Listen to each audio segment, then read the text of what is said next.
wanted to return a little bit to this, what Stephanie had mentioned with the four fields, where it sort of presents a distinction between commercial design is here and discursive design here. And what we're seeing now, what we're talking about is how within a commercial context, that you might be able to use discursive tools in part, largely for research and development. And so we've got some examples of that. This has been called, provocative prototypes or provotypes, or provocative probes or design probes. So it's a common language for this kind of thing of basically embedding a discursive project within a more commercial frame. So I have three examples that I'd like to show of that. The first one is done by Philips, and it's called the electronic tattoo. And this is a video. I'm going to just kind of clip it down a little bit here. And oh, it's buffering. Yeah, what you can see is as these two people are touching each other, what they're doing is they're activating this tattoo that lies under the skin.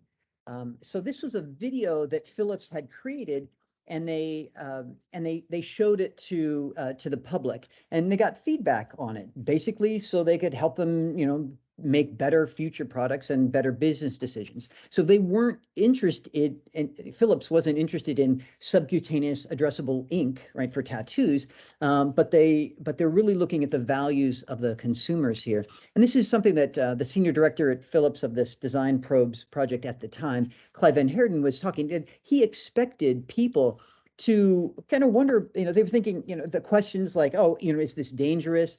But what he was finding is that the overwhelming response that, was, does this mean that corporations can hack their body? So this is a sort of a quote from him explaining that this notion, this heartfelt anxiety that people had about corporations potentially being able to hack the body was, quote, money in the bank for them.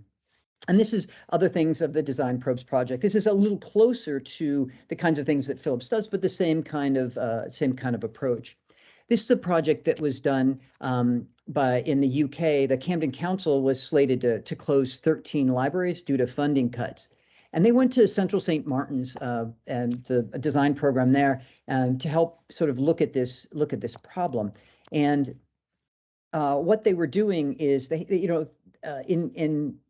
in trying to work through this, they had a very sort of serious design approach. You can see here the double diamond, and this is one of several prototypes or research agendas that they had. But one that we want to highlight is this one, where it's called the Future Library Bureau tool, and essentially this is a tool that was engaged in a public space, basically in a park, and it allowed people to, and there was sort of an interesting story around it, right? This guy here you see with a hat, he was a future traveler. He was coming back from the future, and the library burned down, and they'd rebuild it, and it was kind of a long story around all that. But what it did is it got people to sort of engage in a different way in beginning to think about what a future library would be and could be. And it turned out that this project actually ended up saving these 13 libraries. They realized that it would actually cost them more money to close them down because they would have to create other services and things like that.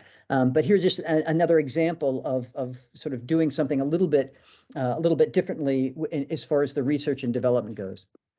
And the final project of these ones that I'm going to show, this is called Senescence. It's from Strange Telemetry.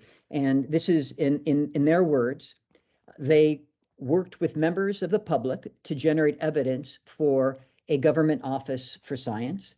It's a foresight project that explored the challenges and opportunities of an aging society. So this project marks the first active use of speculative design in the UK government policy processes. And as you can kind of see here, what they did is they created these visualizations of the future, and they showed them to the elderly. Now, what was sort of interesting about what they did is they went into actual stores and places that the elderly, that they were interviewing, researching, and they began to change those actual spaces. So this was a repair shop that they were familiar with, and they changed it into this robot repair shop. And it basically gets them to a lot of ambiguity, and gets them to begin thinking and talking about the things that they see. So it's an engagement tool, and here you see the same kind of thing, but just at a larger, more urban area, at an intersection that they're familiar with. So if we look at those 3 projects, we can see one's, a corporation, a university, a consultancy. They're the ones who are doing it. In-house team, part of an institutional contract, and then a government contract. One can be seen as a kind of market research, generative research, and maybe a form of ethnographic research. And they come in these different forms too, prototype and more of a co-creative tool, and then a more of an engagement tool. So we see the kind of breadth of some of the things that can be done institutionally. So the last part of our talk is about this idea of dissonance. And these are all, just give you a second to look at these different terms. They're all different terms that many, that different people have written about in design. The most common that you might be familiar with is the first one. They're strangely familiar. So these artifacts are a little strange and they're a little familiar. And we call it dissonance. We think dissonance is a good term. Dissonance presents a lack of harmony or tension, so that you sense that something's just not quite right. And we've shown you some other terms there. And the key to this is kind of finding the sweet spot, just hitting that sweet spot. So you can have too little dissonance, and it leads to not being noticed or something that's not challenging people. They kind of look past it. Here's an example that we feel has a little bit is light on the dissonance, is a paper towel dispenser concept for the World Wildlife Foundation, done by a major global branding firm. So this is getting at getting people to realize that saving the planet starts with saving paper. So perhaps this is too subtle and it might go unnoticed. But you can also have too much. So something can be too weird, it can be disturbing, it can be unrelatable. So this can actually backfire on people. You can confuse people or enrage them or bolster the audience's opposition to what you wanted them to be more open to in the first place. So this is a project with maybe too much. This is Billy's Got Robot Legs. This is a proposal for a speculative future where children are purposefully amputating their own limbs in order to be refitted with sophisticated prosthetics that improve their physical capabilities to ensure that they get ahead. So this one's pretty strange. So we looked at hundreds of design projects to try to distill down to the key dimensions. So in the same way that we looked at the different types of design and distilling it into sort of 4 main agendas, here we came up with this terminology after some synthesis across these projects. So as a bit of analogy for this is an oscilloscope. So the idea is, you can kind of play with these knobs and you change the amplitude of the line across there. So if thinking about this in terms of design, in trying to get the right amount of dissonance, again, not too much, not too little, for the audience that you're looking at, you basically have these 5 dials to play around with. Some you might want to leave exactly kind of normal, other ones you want to maybe crank up. But the idea, this is what you have to play with as a designer in this realm. So we're going to go through all 5 of these and just give a sense of what they are. So the first one is clarity. And in traditional design, like, you're always shooting for the most clarity, right? It's one of the fundaments of user-centered design, right? However, with discursive design, this is something that you can play around with. You can make things actually less clear, and that dissonance can be very helpful. An example, so going back to the drone one that I mentioned, so there's a lot going on here. We kind of, they're actually, this is part of a bigger project. And it's actually very clear what they're getting at. And one of the things that I mentioned, they have a video, and this is of the surveillance drone, and it's really kind of a disturbing video because it's a drone's eye view of what's going on, and you see the language and how the drone is interpreting what it sees. And for example, it sees some adolescents, and it comes up on the screen that these are statutory nuisances. So it's actually even more clear than what you would normally see. So they've amped up the clarity for dissonance. And then we can see maybe a little bit on the other side, the example that we showed, that this is a little less clarity with what's going on here. So the next one is reality. So, did this or could this happen? Is this a real functioning thing? And this is quite common with design and prototyping in any way. But we have sort of one example that we'd like to talk about, and that's some of you may be familiar with this. It's from a little while ago, but it's sort of the world's first 3D printed gun. And this was done by Cody Wilson, and he basically created downloadable plans for this gun. And so anyone can access these and make their own weapons. So in a way, it's kind of an extreme provocation. He considers himself sort of a radical libertarian, and he took this project on really as part of an argument about what information control means, and who's got control of this. Should the government be able to control this? Should the people be able to control this? So the reality of this is really where it gets its strength from. So the United States government actually came in and shut his website down after, I think, about 48 hours. So this, it's not a proposal for an exhibition. It's not a digital rendering or just a model. It's real, and that's where it gets its discursive strength from. So the next one is familiarity. So how familiar, how strange, have you seen something like this before? So you saw this, Bruce talked about this earlier, the catalog. So we have the familiarity of a catalog form, something that people are familiar with, and then, but the products inside are where there's a little bit more strangeness.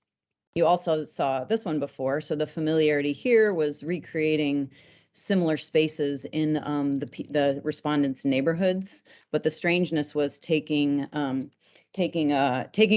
repair shop and turning it into a robot shop. So thinking about what something might become in the future. This is a newer project that looks at the future of technology and data and its impact on the sport of football. So provocative information was placed as inserts into copies of the Manchester Evening News. So here, the strangeness comes from the information inside, and the familiar is the form of a sort of a daily European tabloid or a newspaper. And we have a short video here.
So slightly uncanny, that was one of the words on our original, original slides. Looking at familiarity. So the next one is veracity or truthfulness. So is the designer being truthful? Is this a spoof? And usually in commercially driven design, this isn't even a question. Especially here in the US, you'll get lots of lawsuits. But in discursive design practices, speculative design, you can play with this a little bit. So we just showed this example. So this is playing around with veracity a little bit. Their paper insert was intentionally placed in places to seem like it was a typical periodical while it wasn't. So this adds a little bit to the impact of the work because people are having to make sense of this. And we also talked about this one before. This was a prototype and it was not a real tooth. It was picked up by Time Magazine and the designers never actually intended it to get there, although it turned out that way. And so people thought it was a real product when it wasn't really part of the intention. So the truthfulness here was, I guess, not necessarily intended. Although what we're talking about is thinking about things more intentionally, just an example of something. Right. Okay, and then this is sort of our last category. There's sort of two examples here, and it deals with desirability. And so again, typically designers want to, and they work very hard to create the most desirable objects, products that they can, right? The more desirability, the better. But again, we can see how we can play with that a little bit. So an example of that would be this this project called Epidermit. So this is kind of a high-tech kids toy. You can think of it a little bit like a future generation of the Tamagotchis, the Japanese toy, if you remember what that is. So it's an interactive toy for kids that you can tattoo and pierce, and it grows hair. And this is getting a little bit of this question of, just because just because we can, should we? And this is part of a larger project that this firm did. And we talk about this sometimes too, because this is a very serious, legitimate industrial design firm in the United States called Carton Design. And these are some of the examples of actual real products that they've created for their clients. But they use discursive design in this way, to sort of establish themselves as a thought leader in the industry. And so the last project we're going to show is this one. It's getting at this issue, this question of our role in our own healthcare, especially as healthcare costs, certainly in the United States, begin to increase. But at the same time, access to technology and some of the advances in technology that that are somewhat affordable are coming to play. So it's really looking at some of those questions. And so this is a project that that was done, again, called Open Surgery. It's kind of like a DIY system here.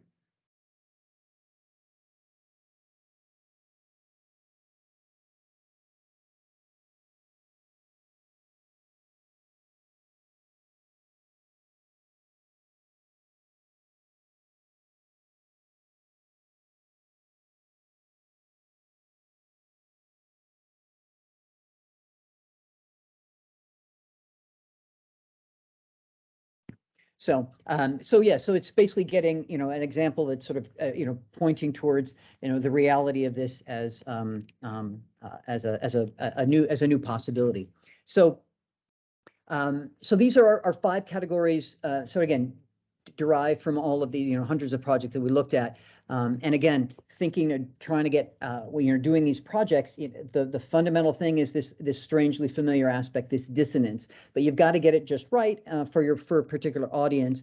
And these are the kind of dials that will allow you to kind of play with it. So it gives you a little bit more structure, a little bit more direction about what to focus and how to focus. Some of these you may have some flexibility on, and some of them may not at all. So it's really this combination of these 5 that really can bring out the dissonance and get get the discourse going, and that allow you to have this probe some of the values and some of the things that discursive design is really good at doing in a research and development process.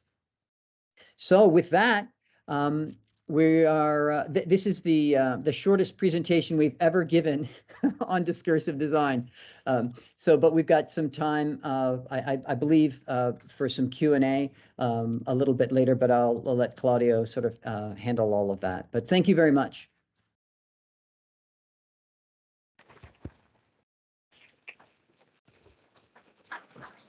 Yep, thanks to you, Stephanie and Bruce. You're perfectly right in saying that we have still a few minutes for questions, and we have already received through, let's say, the digital platform. Maybe we can start from the most voted one there, and then if someone else would like to give to you some question directly, we can go for this alternative. Let me start from the following one.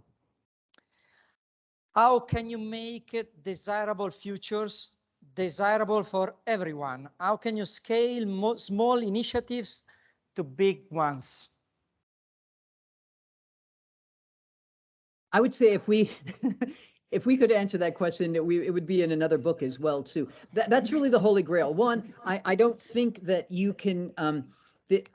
I'm not convinced that that you can make a desirable future for everyone, given the variability of of people, right? We find with just all kinds of especially challenging social issues that there are at least two sides to all of this. So this notion of a future that is equally desirable to everyone, or sufficiently desirable, I think is certainly the challenge, and it's not necessarily something that we shouldn't be working toward, but just like with any sort of ethical issue, a lot of times it's not the outcome might be challenging to actually get to, but it's the process and the discussion and the working towards a better situation that usually what it comes down to. So I would say that that's challenging to create it for all. The notion of scaling is a question that's I think just fundamentally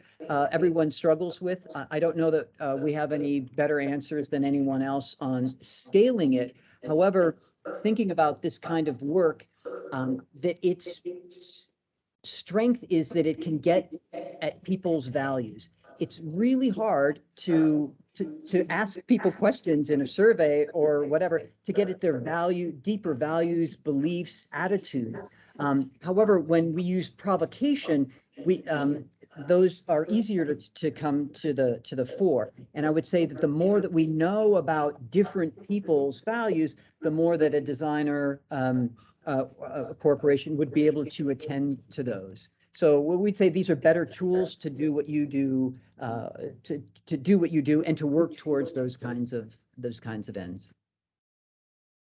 Yeah, thank you very much, Bruce. And even the second one could be more challenging in comparison to the first one, but I will pass the ball to you. What's the final aim of discursive design? Does discursive design read signals to anticipate the future, or does discursive design provoke to make reflecting and impact the future directions? Okay. Yeah, I can take that. I think my answer would be the latter, to provoke. I would say to provoke, to sort of first plant the seed in someone's mind, to provoke, and in order to enable some clarity and maybe vision about how you want to move forward. I don't know if you would add on to that. Yeah, I mean, I think if we think about discursive design a lot, it's just a tool in the toolbox. And again, it allows you to do what you do potentially better. And within the research and development space, there are other spaces for that we didn't talk about it for today. We're kind of focusing on the research and development one. But if we think about it as a tool that, if we futuring or strategic foresight has been increasingly using, the idea is that you begin to help to visualize, instantiate a kind of future, and then it's fundamentally a reflective future. And discursive design is about reflection. So you've got a future, and you want people to reflect on it, and that could be. And this is just basic, strategic foresight and futuring stuff, that if we understand that thing in the future, or we have a vision of the possibility of that, then now in the present, we can choose to say, that's a future that we want to move toward, or that's a type of future that we want to move away from. So then how can we begin to do that? So again, it's a little bit of it's reflective, and it begins to start the conversation and start that idea of which kind of direction you want to do, moving toward it or moving away from it. And that's sort of basic design futures or futuring strategic foresight approach. Super cool. Thanks, Stephanie and Bruce. Question from the audience, otherwise I will go for the third and probably last one that we have already collected. Yep. May I pause just 1 second? We are passing the microphone to one of our colleagues. Hi, yeah, thanks for the talk, both. My name's Tom, I'm from Frog Design, background in industrial design. My question is a very simple one, potentially very hard to answer. What is the role of physical in an increasingly digital world, particularly when we talk about things like the metaverse, connected experiences? I'd love to hear your opinion there. Yeah, that's not answerable. You guys are asking tough, unanswerable questions, but I would say I was studying that in my graduate degree 20 years ago. And visioning that the physical would go away, but it's not. I think the physical world is here with us to stay, and I think maybe even COVID context has amplified the need for physicality, with things becoming more and more digital and online, and you know, visions of connected products. I'm getting a little bit of feedback. I think, yeah, the role of the physical is maybe even more important now than it has been. And I think that even though maybe our things will become more connected and talk to each other in our homes, I think that with the acceleration and integration of digital into our lives and more information, there could be a pendulum swing the other way where people are, you know, enough is enough. I don't know. Yeah. Do you have thoughts on that? Well, I think I mean, Stephanie was addressing the question at a high level, which is maybe how it was intended. I think we sometimes get this question regarding discursive design itself and the physical versus the digital. And there is definitely a role in discursive design for the physical. And this is one of the things that a designer has to balance in terms of, you know, sometimes a rendering will work and actually work better than a physical thing. Sometimes the experience of the physical thing can be very powerful too in learning. So what we think about the analog and the digital is that they're different tools in the toolbox. That it's not one or the other, but we're sort of looking at the complexity of these questions and the complexity of audiences and the complexity of the kind of solutions that we're looking for, and deciding, you know, as a designer or part of a corporate team, in which ways the digital makes sense and which ways the analog. But I would agree with Stephanie that in general, at a high level, I think it's here to stay, even, you know, despite what Mark Zuckerberg thinks. So. Yeah, thank you again to both of you, and I would say that we can thank with a big applause